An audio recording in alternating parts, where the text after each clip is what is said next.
Hello everyone, today I want to talk about LGD-4033, also known as Ligandrol. Before getting into the video, I want to talk about a couple things. I've never used LGD-4033 and I'm not affiliated with any SARM suppliers or manufacturers or any research companies, and I don't encourage its use. All information is used from research that I read, interpreted, and if you'd like a citation, just comment it and I'll provide one. All the citations are linked in the accompanying blog article, which you can find in the video description. First thing, what is LGD and how does it work? What's its mechanism of action? You probably know, obviously, it's a SARM. It's a non-steroidal selective androgen receptor modulator. So it activates androgen receptors in specific tissues and transcribes anabolic effects. The reason SARMs were developed was to offer an alternative to anabolic androgenic steroids to treat muscle wasting conditions. And the reason it's an alternative is it minimizes viralizing impacts associated commonly with anabolic androgenic steroids. So how is it selective in nature? There are a couple theories on how it has tissue-specific activities. The two main theories that I like to talk about is 5-alpha reductase non-activation and also androgen receptor co-regulators. I think honestly the other ones have been disproved and not even worth mentioning. Okay, even though these are the two theories that I would consider to be most accurate in describing how SARMs have tissue specific activities, they're still debated among lead researchers and still very theoretical. The other theories are non-genomic signaling and tissue distribution, but they've, like I mentioned, lost credibility because of conflicting evidence. Okay, the 5-alpha reductase non-activation theory is because 5-alpha reductase is only expressed in certain tissues, which is why DHT is only found in high levels in the scalp, prostate, and other tissues, but not in muscle tissues. It's argued that since SARMs can't be metabolized into by 5-alpha reductase into a potentially more androgenic compound, that's why it doesn't exert an androgenic effect in 5-alpha reductase dense areas. The other theory, which I'm a big fan of, is androgen receptor co-regulators, which are often disregarded in the PD education circle. I don't think these co-regulators are discussed enough. So the androgen receptors are found in the cytosol of the cell. Regularly an androgen would bind to the androgen receptor, and then after this the complex moves to the nucleus, and then that's where gene expression regulation happens. So testosterone will agonize the androgen receptor and upregulate gene expression, which ultimately lead to the synthesis of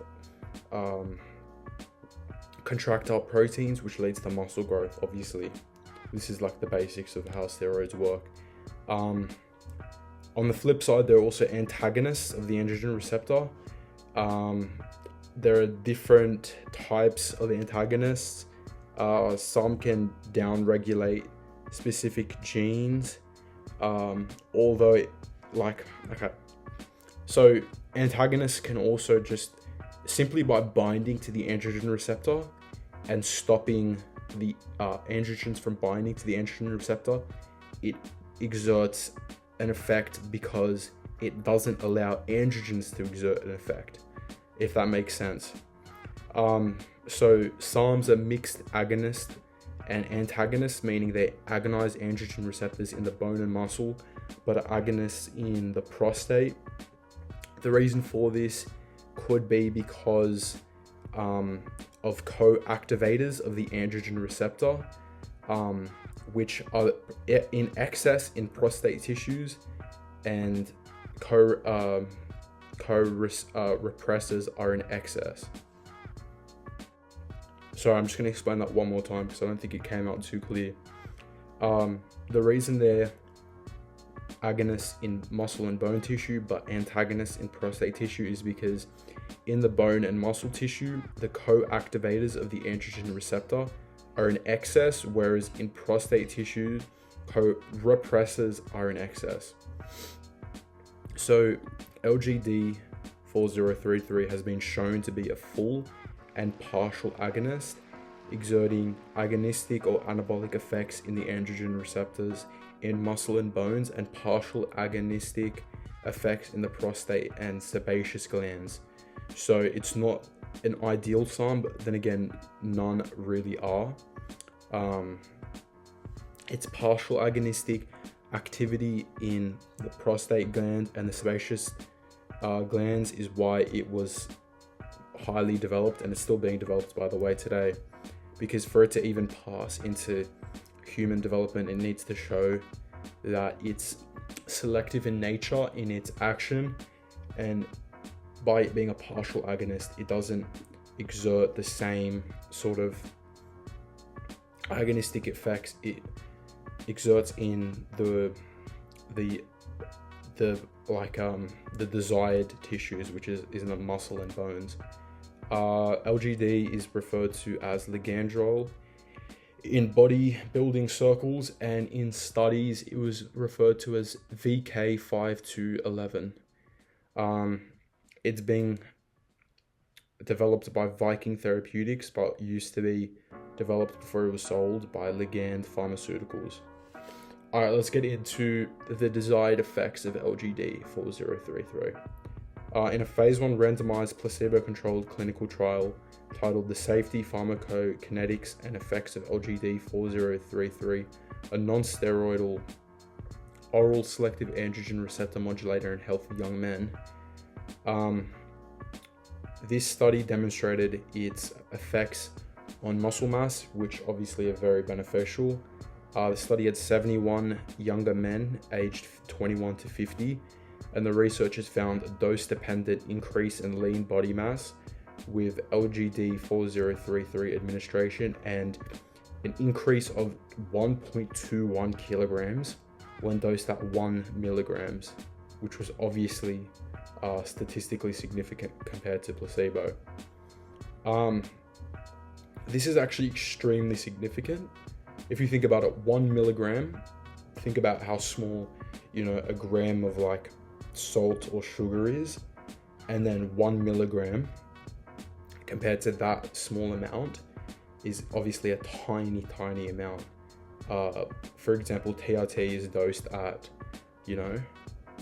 like generously at like 150, 200 milligrams per week, whereas 1 milligram per day isn't even, it's like negligible compared to that. So that this study shows its increase, especially over 21 days, is really significant. And this was carried over into the next study, which was a phase 2 clinical trial titled VK5211, a novel selective androgen receptor modulator significantly improves lean body mass in hip fracture patients, and it's a 12-week phase 2 trial. So in 12 weeks, it showed significant increases in lean body mass. The placebo-adjusted increases were 4.8% at 0.5 milligrams, 7.2% at 1 milligram, and 9.1% at 2 milligrams. And 81% of patients who took 2 milligrams saw a 2 kilogram increase in body mass, in lean body mass. And 65% of patients who took 1 milligram saw this 2 kilogram increase. So this really can't be understated how potent it is in exerting anabolic effects. Clearly, increase in muscle mass is dose dependent, but it should be noted that at 1 milligram of the phase 1 trial, the average increase was 1.21 after 3 weeks, and in the phase 2, there was an increase of more than 2 kilograms after 12 weeks, which indicates that the muscle mass increase is sustained over time. So after 3 weeks of use at this dose, the muscle gains continue to take place. So that's important to note. It's important to know also that because the muscle mass was sustained over 2 test durations, it's likely that the lean body mass increase was actually in fact muscle mass and not water weight. Also, another study I could find in regards to the building muscle was an initial phase 1 study titled Phase 1 Clinical Trial of LGD-4033, a novel selective androgen receptor modulator.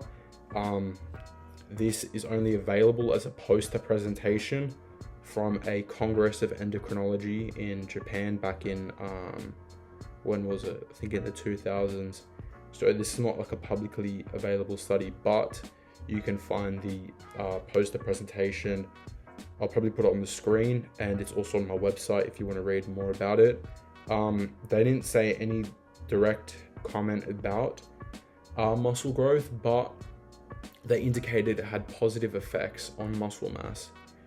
And I believe, it was used up to 22 milligrams, which I found very interesting, because that's even higher than the dosage that they sold at online in the grey market by some suppliers.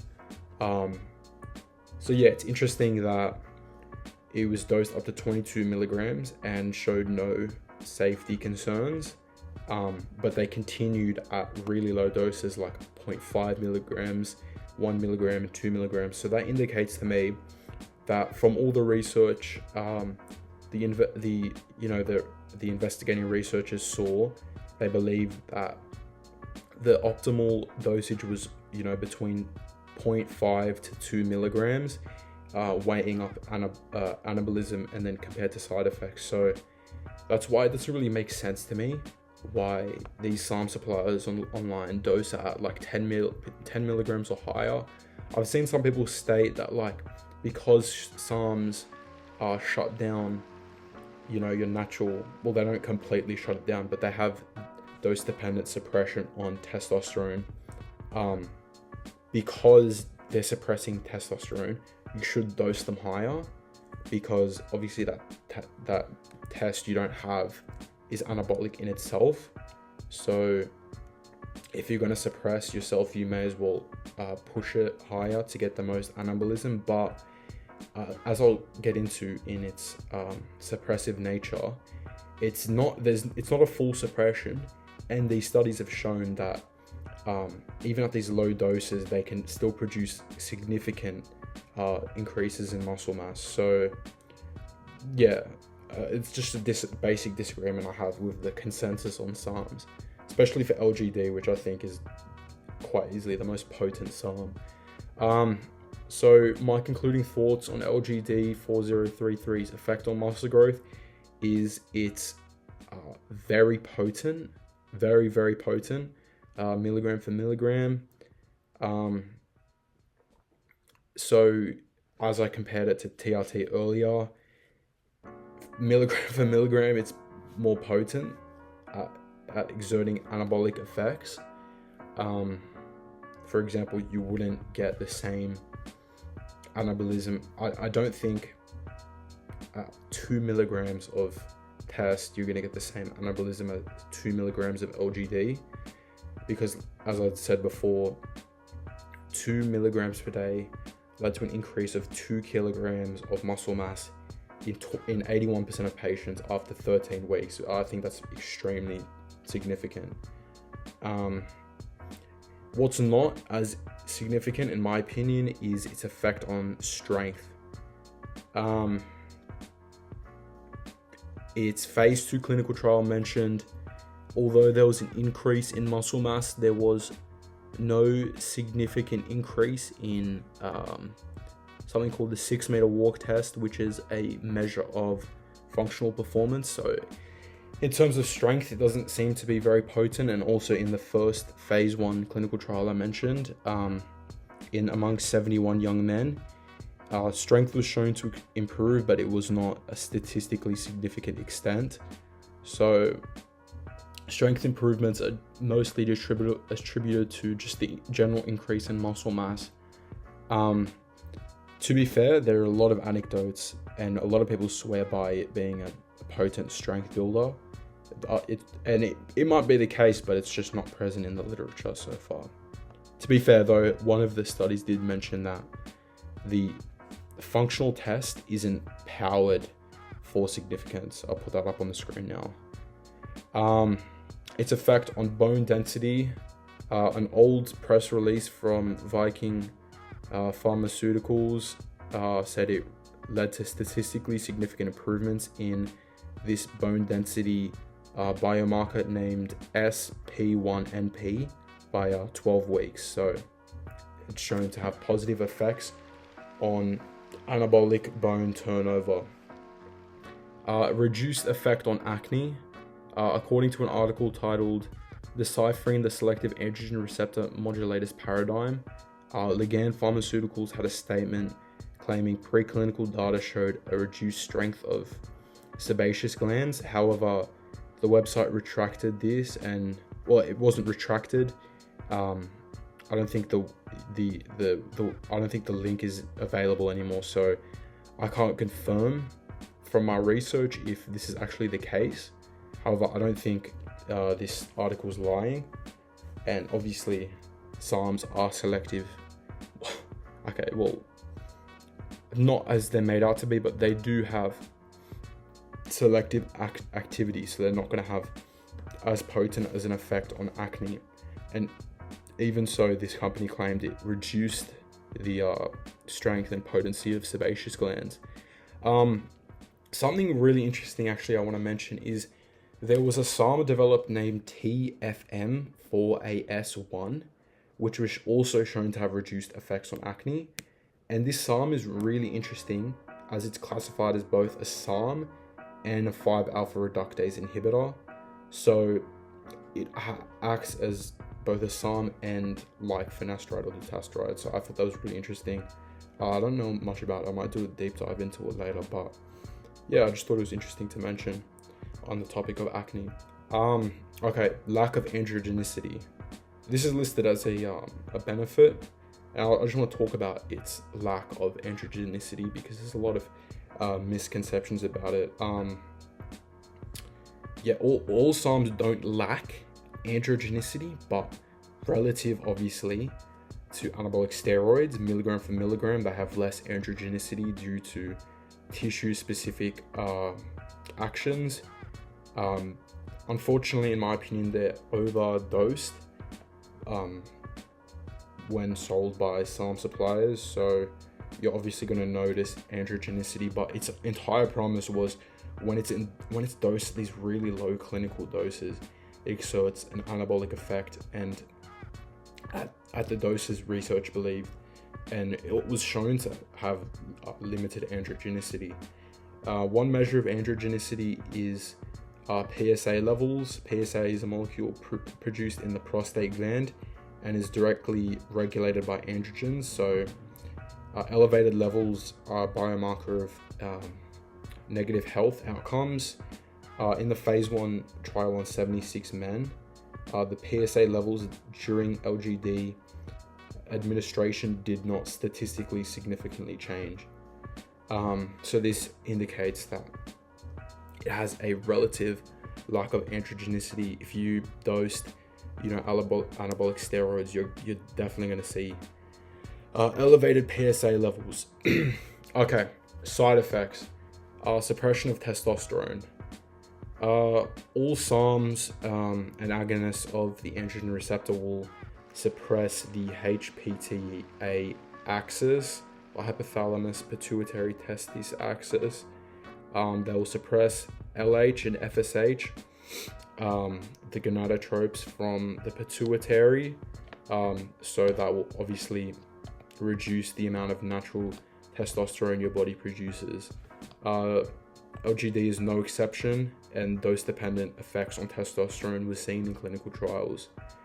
The phase 1 trial I mentioned earlier on 76 young men measured the effects of 0.1, 0.3, and 1 milligram of LGD on free and total testosterone, FSH, LH, and SHBG.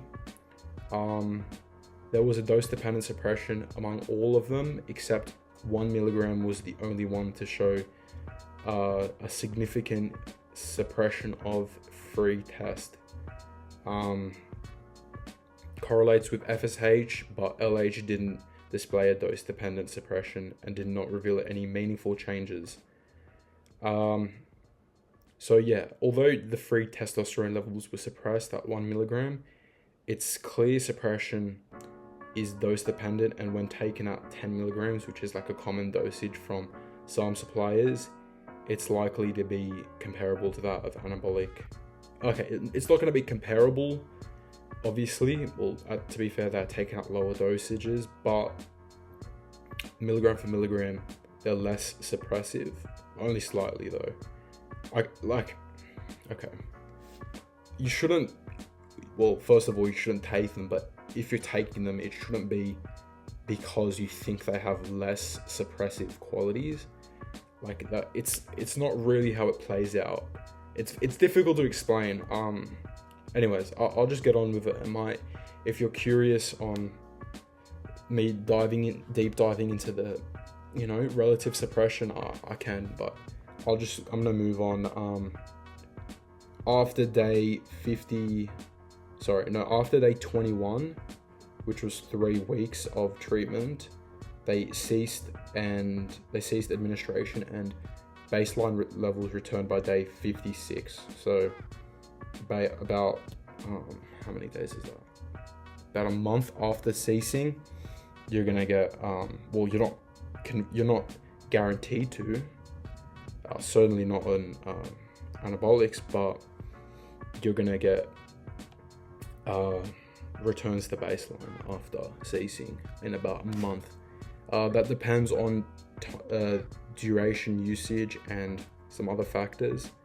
I'm probably going to post my post-cycle therapy video soon, so you can understand more about that through that video.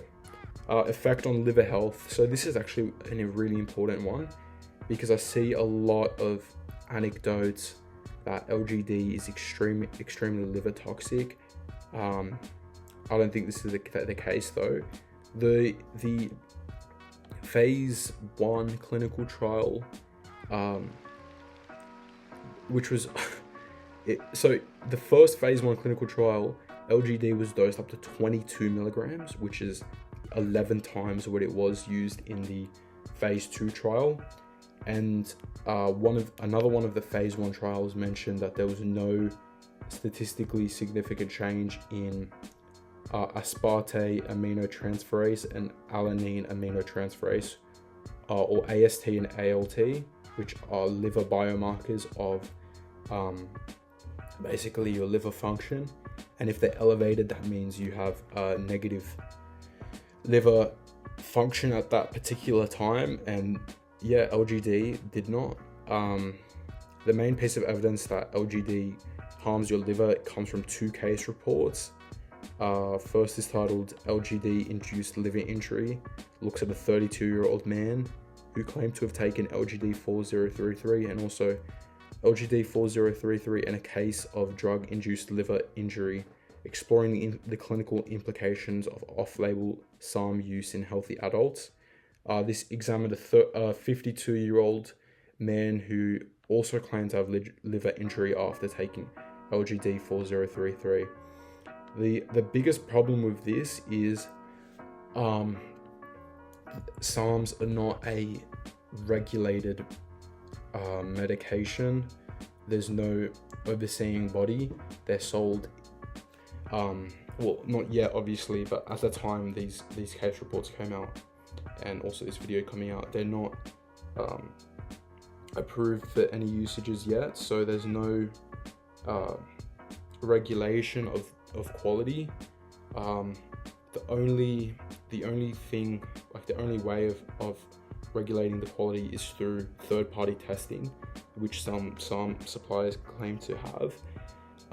But there's obviously ways around this. So the issue with these case reports is we don't actually know what they took. They claim to have taken LGD, and they obviously they think that because they received it or whatever by the mail and however they ordered it, but we don't actually know what they took. These SARM supplying companies are really dodgy. They could have been taking another compound, another anabolic with liver toxic effects, because obviously SARMs are really expensive to make.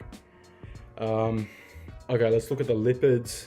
The phase 1 trial on 76 men measured total and low density lipoprotein, LDL cholesterol, and these levels didn't change. However, HDL levels did decrease to a statistically significant extent.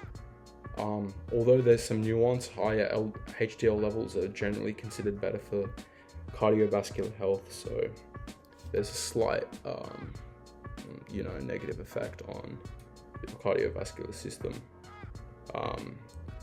Clinical trials also mentioned headaches and dry mouth as a common side effect. Estrogen and gynecomastia. This is an effect that I want to talk about. LGD doesn't aromatize into estrogen or 5-alpha reduce by the 5-alpha reductase enzyme, so growth of glandular tissue in men is unlikely because of this. However, it's possible because since less androgens are binding to the AR, there's more available to be aromatized into estrogen, and SARMs crush SHPG, so there's this spike in free test which can aromatize into estrogen and cause gyno formation.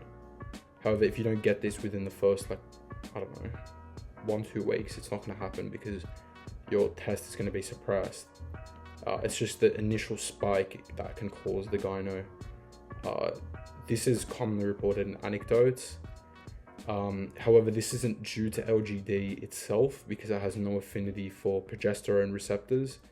So the gyno is likely to be estrogen mediated via the spike in our test in the first 2 weeks. So this is dependent on the person's hormone profile earlier. Some frequently asked questions is clinical applications for LGD is muscle wasting, sarcopenia, and cachexia. How does the tissue selectivity of LGD affect its potential side effects compared to anabolic androgenic steroids? It may have fewer androgenic side effects, but at the higher doses it's sold that it's still likely to exert androgenic side effects such as hair loss. Is it legal to buy and use? Actually, it used to be in every country, but now it's only in a few. I think in the US it is legal to buy and use, but places like Australia, I think maybe Canada, it's not. Do you need a post-cycle therapy after using LGD? You might. It's completely up to you. But yeah, it will suppress your testosterone, so something to consider. Does it affect directly metabolism and body fat percentage? No, it doesn't. It doesn't cause lipolysis or it doesn't modulate thyroid activity at all, but the increase in muscle mass it has the potential to provide will increase your metabolism indirectly, which will make a cut and fat loss stage easier. What's its affinity to the androgen receptor? 0.9 nanomoles. Does it bind to progesterone, glucocorticoid, or mineral corticoid receptors? Not meaningfully at all. What's its anabolic to androgenic ratio? I think I've seen it reported at 10-1. However, I have not seen that in any of the literature, the studies.